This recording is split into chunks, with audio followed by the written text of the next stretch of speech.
Oke, kita bertemu lagi. Kita akan mempelajari tentang kembali di Excel ya. Kita akan mempelajari tentang penggunaan rumus VLOOKUP dan HLOOKUP. VLOOKUP dan HLOOKUP. Apa sih fungsi kedua fungsi ini? Guna kapan fungsi ini dipakai? Jadi VLOOKUP itu jadi ceritanya gini. Kita bisa kalau menggunakan, jadi sebenarnya kasusnya sama. Kalau kita mau ada satu kasus bisa diselesaikan dengan cara if, kita menggunakan fungsi if. Bisa juga menggunakan dengan rumusan VLOOKUP atau lookup. Nah, saya kasih contoh seperti berikut. Jadi misalnya kasus seperti ini. Ini ceritanya ini ada satu klinik bersalin. Jadi ada nama pasien, ada kelasnya, kelas ABC. Jadi kalau si pasien X ini dia masuk di kelas A, dia ditangani oleh dokter, tanggal masuknya sekian, tanggal keluarnya sekian. Nah, kita disuruh menghitung lama inapnya berapa, biayanya menginap berapa, biaya layanan berapa, biaya persalinan berapa, dan akhirnya total bayarnya berapa. Taunya dari mana? Kalau kita menggunakan VLOOKUP atau HLOOKUP, itu tergantung dari apa yang ada di tabel yang di bawah ini. Ini adalah namanya tabel pembanding. Jadi kalau kita mau menggunakan VLOOKUP atau HLOOKUP, syaratnya harus mempunyai yang namanya tabel pembanding. Tabel pembanding itu apa? Tabel pembanding itu yang berisi tentang persyaratannya, isinya. Jadi misalnya gini, saya mau mencari biaya inap. Biaya inap itu ada di tabel pembanding ini. Oh, biaya inap. Kalau dia biaya kelas ini, ini kelas. Kalau dia kelas A, maka biaya inapnya 300.000. Berarti si A ini dia biaya inapnya harusnya 300.000. Kemudian layanannya berapa? Kalau kelas A layanannya 100.000. Kemudian biaya persalinan dia ditangani oleh siapa? Oleh dokter. Nah, dokter itu berapa? Di sini ada dokter 1 juta. Sehingga nanti di sini bisa ditotal. Dari sini totalannya. Inilah totalannya. Tapi ini dengan cara manual. Nah, sekarang kita akan mencoba dengan menggunakan VLOOKUP. Jadi kapan kita tahu bahwa rumusnya itu mengganti VLOOKUP? Artinya dari tabel pembanding ini kita pakai VLOOKUP kah atau pakai HLOOKUP kah? Kita lihat dari data yang kita cari. Jadi dalam hal ini kan kelas di sini nih, kelas kita mencari kelas A. Nah, kelas A ini di sini artinya kelas itu kan ada A, ada B, ada C. Nah, A, B, C ini disajikan secara vertikal atau secara horizontal. Kalau secara vertikal berarti kita menggunakan rumus VLOOKUP. Kalau dia disajikan secara horizontal berarti kita menggunakan HLOOKUP. Ngerti ya? Contoh misalnya ini dokter dan bidan. Jadi penanganan dokter dan bidan. Tabel pembandingnya begini. Berarti kita akan menggunakan rumus VLOOKUP karena kita mencari dokter. Di tabelnya itu datanya disajikan secara vertikal. Kalau datanya disajikan secara horizontal, maka dia menggunakan HLOOKUP. Oke. Kita coba menghitung biaya inap dulu. Jadi rumusan HLOOKUP itu adalah, jangan lupa selalu sama dengan HLOOKUP. Nah, kalau rumusan itu sudah betul kita tulis, biasanya kita dibantu oleh parameter yang harus diisi. Jadi misalnya di sini HLOOKUP, lookup value, habis itu table array, habis itu row index, habis itu rank lookup. Nah, yang pertama kita cari dulu lookup value. Lookup value ini kalau bahasa saya itu artinya kita mau cari apa nih? Kita mau cari apa? Dalam hal ini kan inap. Nah, biaya inap kan, kita mencari biaya inap. Terus kita lihat di tabel pembanding kita. Untuk mencari biaya inap itu perlu apa saja sih? Oh, biaya inap itu kita perlu tahu kelasnya. Berarti kita harus mencari kelasnya ini. Artinya kelas A itu biaya inapnya berapa? Berarti lookup value. Berarti kita mencari kelasnya dulu supaya tahu biaya inapnya. Berarti kita mencari kelas. Oke. Kelas A, B atau C. Setelah itu kita titik koma, kita masuk ke tabel array. Nah, kelas kita ini kita cari di mana? Oh, kita cari di sini. Nah, oke. Terus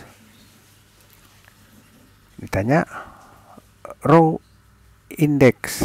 Row index itu artinya yang warna hijau ini. Jadi ini rank tabel array-nya itu di rank ini. Nah, jadi kita hanya melihat di rank hijau ini. Rank hijau ini mempunyai dua buah kolom. Kolom pertama yang ABC ini, kolom kedua yang harganya. Sehingga karena kita mau masukkan biaya inap, berarti dia ada di kolom kedua. Kalau kolom pertama kan nama kelasnya, ini kolom kedua, berarti kita tulis angka 2 di situ.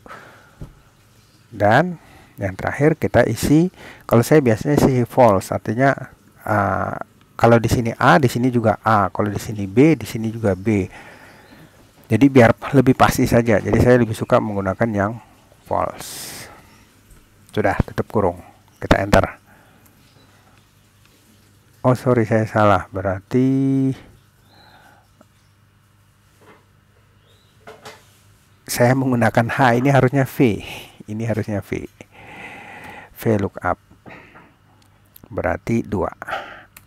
Nah, keluar 300.000. Oke, saya ulang ya.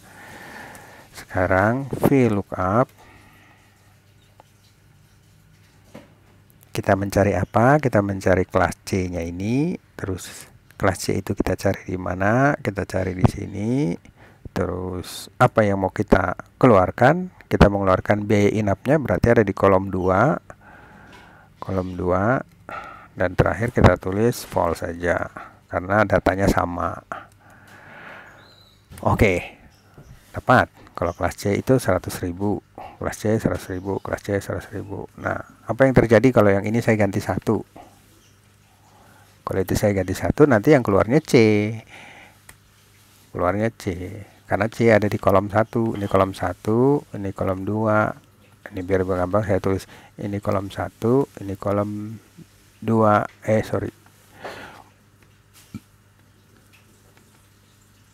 Ini kolom 2. Ini kolom 3 misalnya. Biar gampang. Nah, ya, jadi saya ulang, berarti di sini kolomnya kolom ke-2. Oke, sekarang kita coba yang layanan. Layanan hampir sama, jadi sama dengan VLOOKUP. Kita mencari apa? Layanan, mendapat layanan itu berdasarkan kelas. Jadi kita masukkan kelasnya apa, kemudian cari di tabel pembandingnya. Nah, ini mau nggak mau sampai di layanan, jadi inapnya ikut ya. Jadi di sini aja. Oke, terus kolom indeksnya yang keberapa? Ketiga dong. 1, 2, 3. Kalau layanan yang ketiga, yang inap yang kedua, berarti yang kesini ketiga. Terakhir isi aja false. Berarti harus keluarnya 100.000. Nah, ini juga kita coba ya. VLOOKUP dalam kurung kelasnya apa, terus titik koma di tabel array-nya apa, terus kolom indeksnya berapa, kolom indeksnya 3, dan terakhir false. Oke. Keluar 50.000. Sekarang biaya persalinan. Coba kita lihat. Berarti pakainya tetap VLOOKUP. Nah, biaya persalinan sekarang ini penentunya adalah dokter atau bidan. dokter atau bidan, berarti kita klik dokternya ya, berarti kita koreknya, kita mencari dokter, cari di sini tabel pembandingnya, terus kolom berapa nih, kolom 1, kolom 2, berarti isi kolom 2, dan terakhir isi false, tutup kurung. Dokter 1 juta. Nah ini bidan, kita coba yang bidan yang ini berarti harusnya VLOOKUP, kita mencari bidan, mencari penanganan ditangani oleh siapa. Jadi sebenarnya jangan dilihat bidannya, tapi oleh kolomnya ini, C5-nya ini ya. Jadi jangan lihat ini mau bidan, mau dokter, bodoh amat. Tapi kita menulis rumusannya. Jadi di kolom C5 ini, jadi kita klik di bidannya, kemudian areanya, terus kolom keberapa, dan tutup kurung. 750, bidan 750. Nah, untuk mengujinya misalnya bidan ini saya ganti dokter. Keluarkah di sini 1 juta, keluarkah di sini 1 juta, kita coba. Nah, udah benar, dokter 1 juta. Misalnya di sini saya ganti bidan. Keluarkah di situ 1 juta 750. Ya, 750.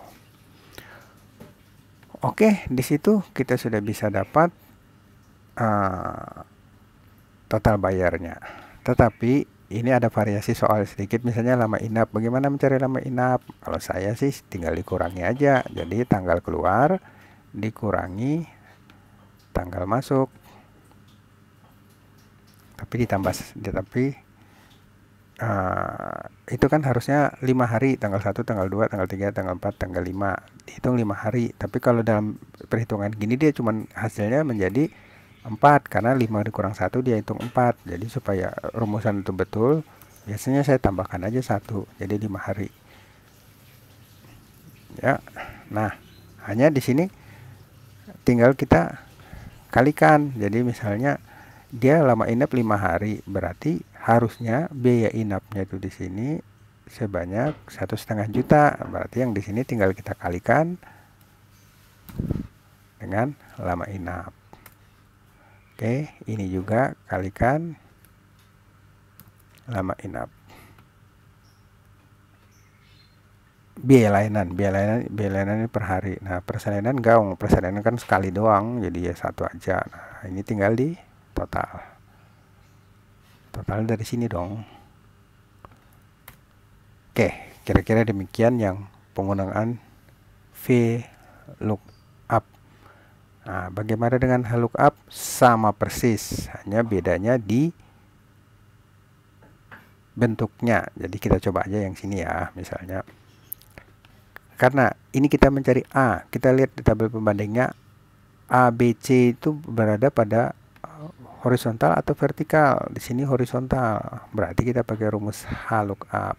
VLOOKUP sama dengan VLOOKUP. Kita mencari kelas, kita cari di mana, kita cari di sini ya. Terus baris berapa yang dipakai? Ini kan inap, kalau situ inap itu di baris ke 2, berarti kita tulis 2 di sini, 2, terus false. Apa yang salah?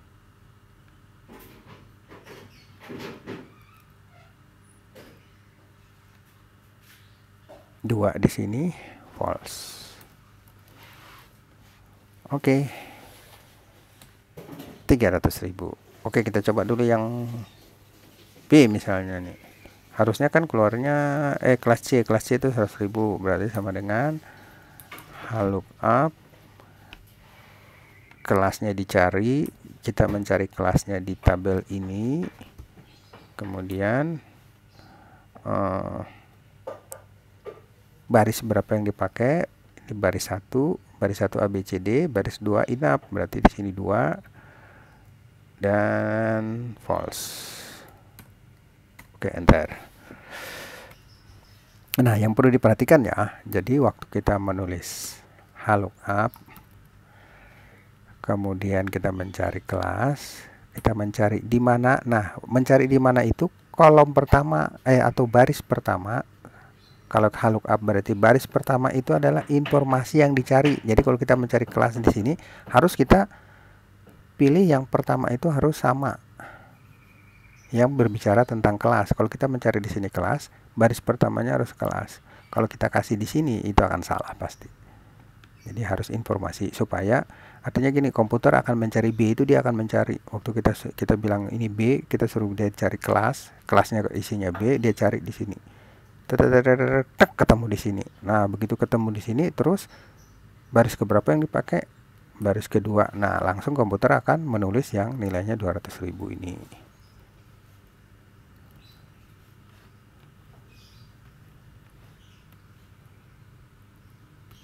Ya, cara kerjanya itu waktu kita bilang B5, isi B5 itu kan B. Terus B itu mau dicari di mana? Dicari yang warna hijau nih. Nah, dia cari B itu, dia cari di sini. Dia cari dari A. Habis begitu dia ketemu B, terus ketemu B, terus dia akan melihat kolom berapa, baris berapa yang ditampilkan. Oh, baris kedua, maka akan muncul. Ini saya ketulis tadi, berarti nanti akan keluar tulisan SL. Nah, SL. Ini berapa tadi ini nilainya nih, yang B itu 200.000.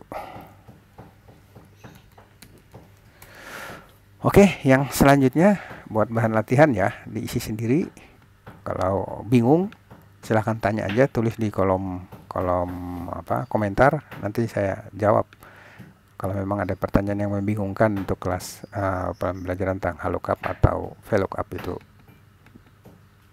Jadi saya ulangi, kapan pakai lookup kalau datanya berbentuk vertikal, kapan menggunakan VLOOKUP kalau dia berbentuk horizontal. Ya, terima kasih, sampai ketemu di materi kita yang berikutnya.